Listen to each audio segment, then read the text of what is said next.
Welcome to the Storytellers, the radio show and podcast that features those who choose to leave their mark on the world through the art of story. I'm your host, Grace Sammon. I look forward to our time together today. Now, let's meet our storyteller. Hello. Well, we are back. And I just figured out how to do that while we were on air, how to do a double episode. So we are back with the iconic, absolutely fabulous Dickie Smothers. We were, in our first part of the episode, we were talking about how Dickie and his brother Tom were true trendsetters in the 60s. They were very controversial. They were incredible musicians. Dickie's got his gold records behind him. Just amazing. Dickie, let's pick up where we left off. You were talking about being a trendsetter. And indeed, I want to kind of pick apart.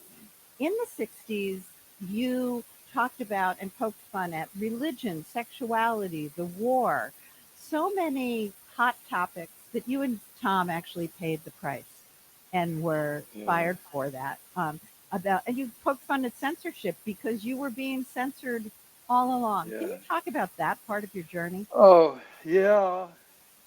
We did, and we get credit from, like the comedians today, the political comment, the outrageous things that they get away with the internet. We just had television. You had to tune it on. Now there's hundreds of millions of people worldwide hear every utterance. And we were really, the networks were scared to death of the negative letters. So the censorship was continuity, they called it continuity censorship. They were really strong and they exerted a lot of pressure. We thought we had freedom of speech rights, which is what we have. Everybody talks freedom of speech. Next to freedom of guns, freedom of speech. And both are used recklessly and without anyway, that's another whole show. That's part 3. Yeah. So we did things we poked fun at, and we had to couch thing and cover it up. So we were really weak and polite compared to today. But Jon Stewart and these late night people, they talk. We were the first show that was in the entertainment, let's say family viewing hour, 9 o'clock Sunday night. The most watch hour in television all week was 9 o'clock Sunday night. And they dropped us in that spot. And CBS had tried 6 times to have good ratings against Bonanza. Failed every single time. So when they offered it to us, Tommy said, well, we don't have a shot. I said, Tommy, that's a terrible spot. He said, then someone said, it's the best shot. How often is anybody offered an hour variety show of their own? And how often does it happen? The most watched hour of the week. Yeah, I guess Bonanza, but maybe we'll be different. We can't fail because everybody fails. So with real low expectations from the networks, they gave us creative control. They gave us everything we wanted, basically, which they don't. And we said, we want all young writers. We are these young writers. Because the old guys, just write old stuff. We didn't want that. So they gave us that, and they gave us a lot of stuff, creative control.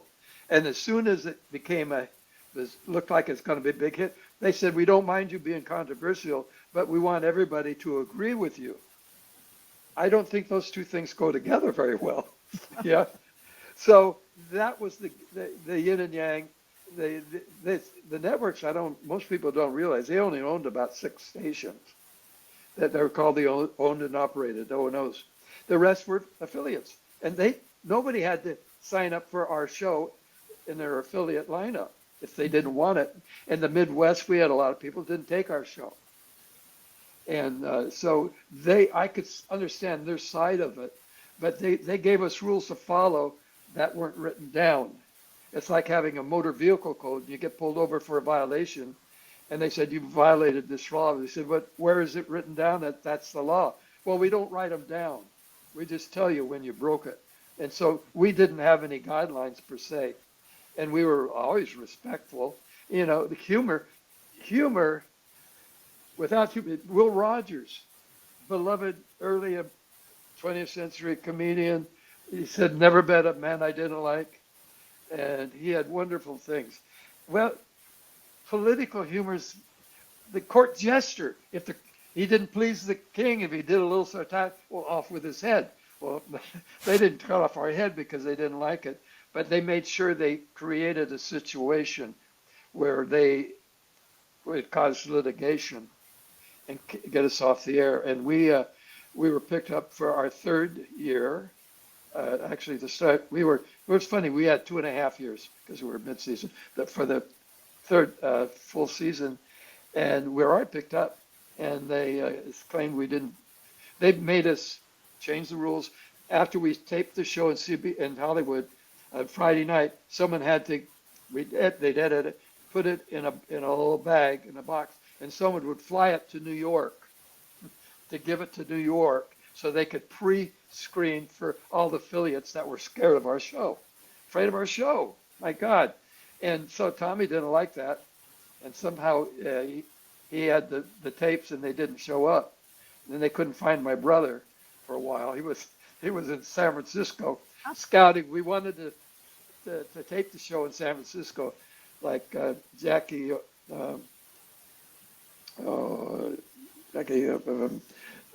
who's a big fat comedian, the Honeymooners. Oh, Jackie Gleason. Jackie Gleason was in Miami. You know why he was still in Miami? He liked playing golf there. That's all. Yeah, he was funny. So we liked San Francisco, and things were all set up for the next year, and then they just pulled the plug.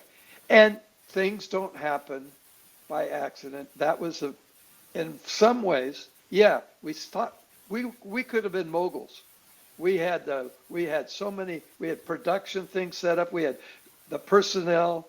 We first produced the Glenn Campbell show. We did other things, and Tommy made big inroads in writers. The writers couldn't get a job unless they had credits, and they couldn't get a credit unless you had a job. Tommy got it, so we had intern writers. They didn't get paid, but if they worked with the writers, they could hang around, and if they put in a bit that got on the show at all, they got credit. They got credit. That was their toe. No, that's their whole body in the door. When we were fired, every writer, everybody jumps on the carcass of the dead show and tries to pick all the good people out, and they all had great jobs. Sonny and Cher followed us. They had all our crew, and CBS called it, the people at CBS called it the Sonny and Cher Smothers Brothers Comedy Hour. Why was it important for you and Dickie to push the envelope the way you did? I am Dickie. I am sorry. Why? You are Dickie. Mom always liked you best. You always liked my brother best. What? That was supposed to be Dickie, comma. Yeah. Why was it important for you and Tommy to push the envelope the way you did? Because it was the right thing to do. Think about it. This is the right thing to do. We didn't have a template. Right we didn't have a template, but we didn't start the first number of shows. There's nothing in that first season that was earth-shattering, but it was going towards that. And it's like the times created the content and where our minds went. The college kids were protesting, doing all this kinds of stuff all over the country. Sex, drugs, rock and roll, folk thing, all that was happening. We were getting engaged. The young people were getting engaged with the politics and the moral issue of draft. They could take you and put you in a situation where you get killed or dismembered. You know, the Vietnam was building up, and that was a bogus war. There's always some political side. No, it's justified. And I think the Gulf of Tonkin incident was something at sea that caused a justification to go over there and kick ass. And it was bogus. And yet my heart, I didn't like young people protesting, kids going to the post office to sign up for the draft. That was the law. You sign up, you register. I would have registered. But out of high school, I was already in the Army. I got into the reserves, and I did active duty for a while. And I said, these kids can sign up or they could go to Canada. My uncle loved my dad. My dad was a West Pointer. In 1929, he graduated, was a career Army man, and we were all in the Philippines before World War II, and it was heating up, and they evacuated all the military dependents. And my mom was, and Tommy and I were little kids. Mom was pregnant with my younger sister, going off in a ship with other dependents to what they had no idea what would befall them. No, they didn't know the Japanese were 6 months away from attacking Pearl Harbor. That's where they were going to attack the Philippines. So they just got rid of all of us for our own safety. And life happened. My dad was a prisoner the whole time. He died before the end of the war. Mom was settled out in Winston-Salem, where Dad was from, Southern California.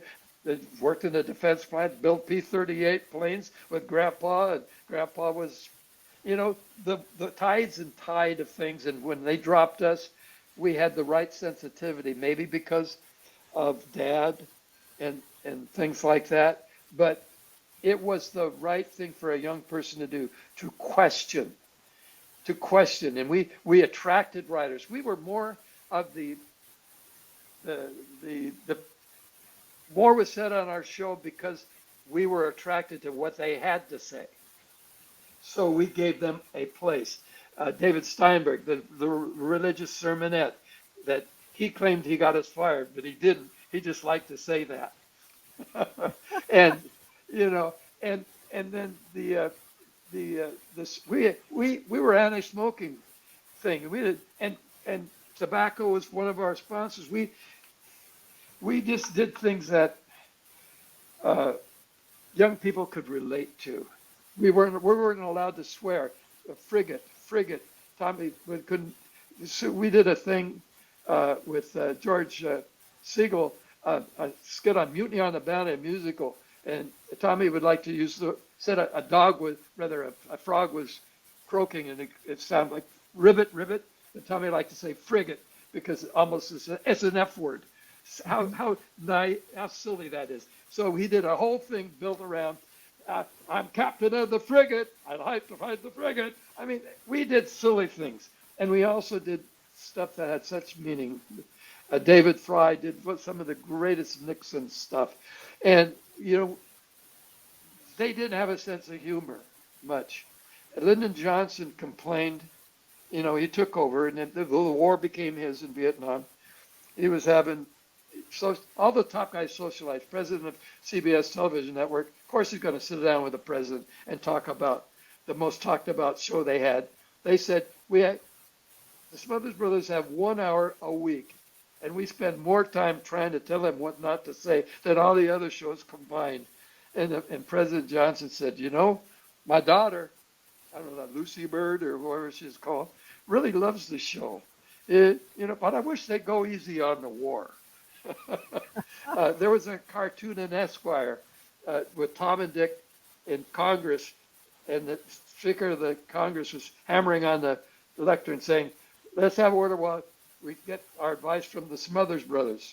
It went up and down. Tommy spoke to the government, and the NAB he got too serious. Tommy, towards the end there, the third season, Tommy said, I got too serious and I lost my sense of humor. So, what lessons do you think today? You had alluded earlier about how you were very tame, if you will, compared to today. But today I think we have these opposites of, we have censorship in certain states, particularly about books being banned. We have certainly very diverse political places. How do you think the work that you did then rubs up against what we see today? I think, by the way, we haven't reviewed the questions. This is off the top of my head, but from stuff that I've thought for a long time. I think we were sort of, how did Wilbur and Orville Wright affect the jets in the space program? Their plane barely went a few 100 yards. And I know today I could design a much better plane than the Wright brothers, right? But who cares? That's not very good, is it? It's the timing.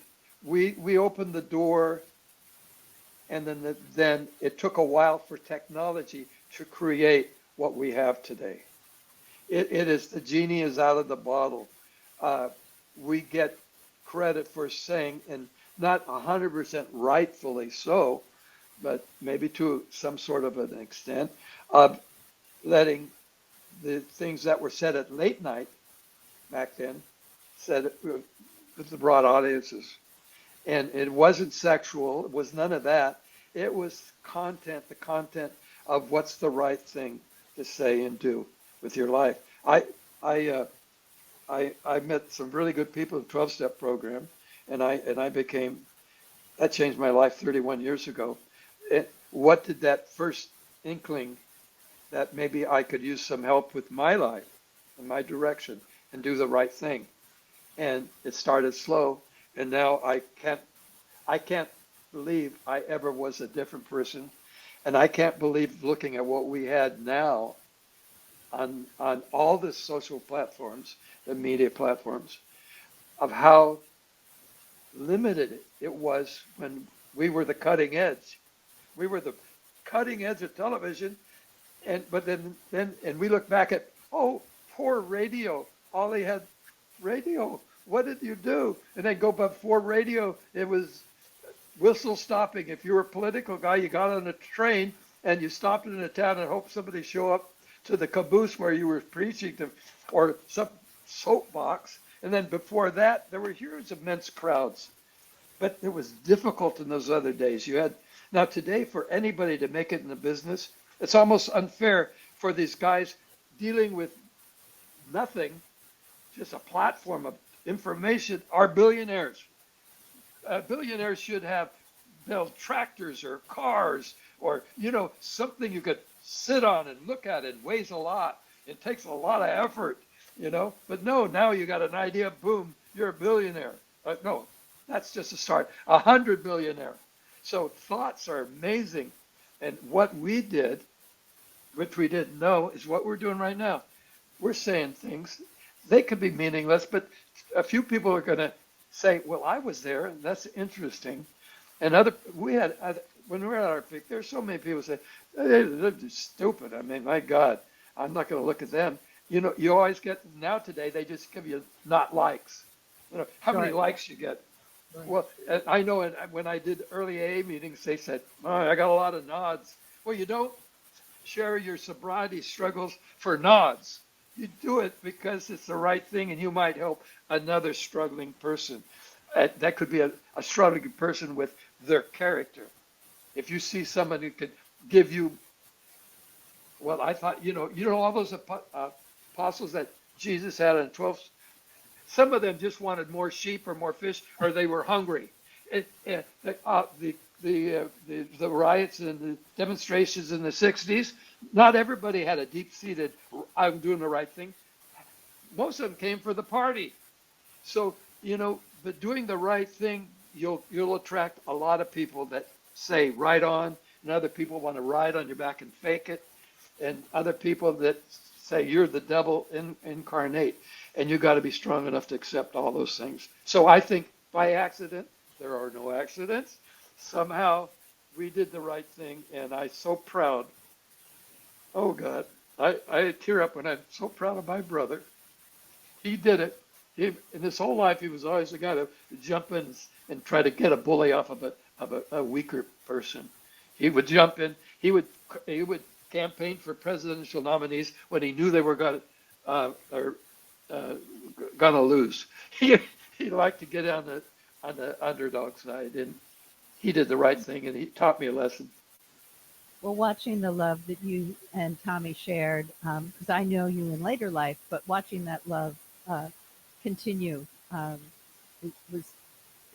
it makes me tear up knowing that. Well, my brother is not dead. Shakespeare is not dead. Jesus Christ is not dead. If you leave your mark and people think about sing your songs, or see your old videos. I love old movies, and every one of those people physically are dead, but they're sure not dead. And my brother is right here. Absolutely. And, the Storytellers show here today, you talked about doing the right thing. I'm so glad that you chose to be on the show, to leave your mark on the world through the art of all of your storytelling and all of Tommy's story and Ghibli work. Thanks for having me here. And, you're my friend for a long time, and that's not an accident. Thank you for being my friend. Love you, dear friend Dickie. Thanks for being on the show. This has been a double episode of The Storytellers, copyrighted by Authors on the Air, Global Radio Network, Grace Sammon, and the fabulous, absolutely great Dickie Smothers. Thanks for being with us. That concludes this episode of The Storytellers. I'm so glad you could be part of the story today. I hope you share the stories, tell your own, and come back for another episode, because when our stories are told, everything changes. I'm Grace Sammon.